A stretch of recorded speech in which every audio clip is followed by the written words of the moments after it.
Marami tayong mga kababayan at nag-aaway pagdating sa lupa. Magkakapatid, magkakamag-anak ay nag-aaway sa lupa.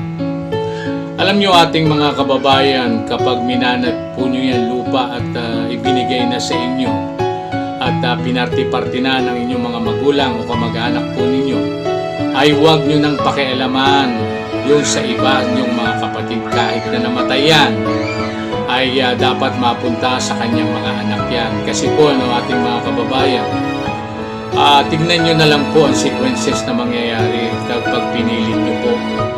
Magtayo man kayo ng bahay dyan, hindi rin magiging sa inyo yung lupa dahil may titulo doon sa inyong mga pamangkin at hinati ng inyong mga magulang. Bakit nyo pag-aawayan yan? Alam nyo, napakaganda na dapat ninyong gawin ay mahalin ninyo, lalong-lalo na yung inyong mga kapatid, kamag-anak o pamangkin.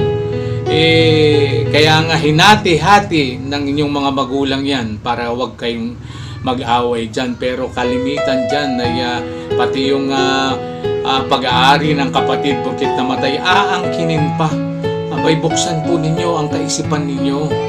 Maawa kayo doon sa naiwan ng mga anak po niya. Talagang karapat dapat na bigyan yan. Hindi yung kukunin nyo pa. Pagdating sa demandahan, talo po kayo ating mga kababayan. Kahit na magaling yung abogado ninyo, kung wala po kayong dokumento at yung kabila naman, yung pamangkin nyo, ay yung may pakikitang dokumento, wala po kayong magagawa. Mananalo pa rin yun ating mga kababayan.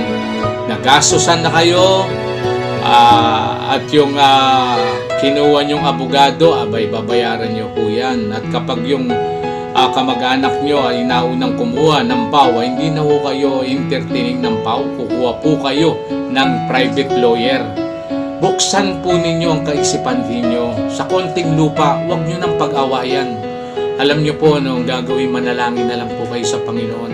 Napakaganda po nang kayo po'y nagmamahalan at walang iniintindi. Hindi yung kayo-kayo nag-aaway ng dahil lang sa maliit na lupa.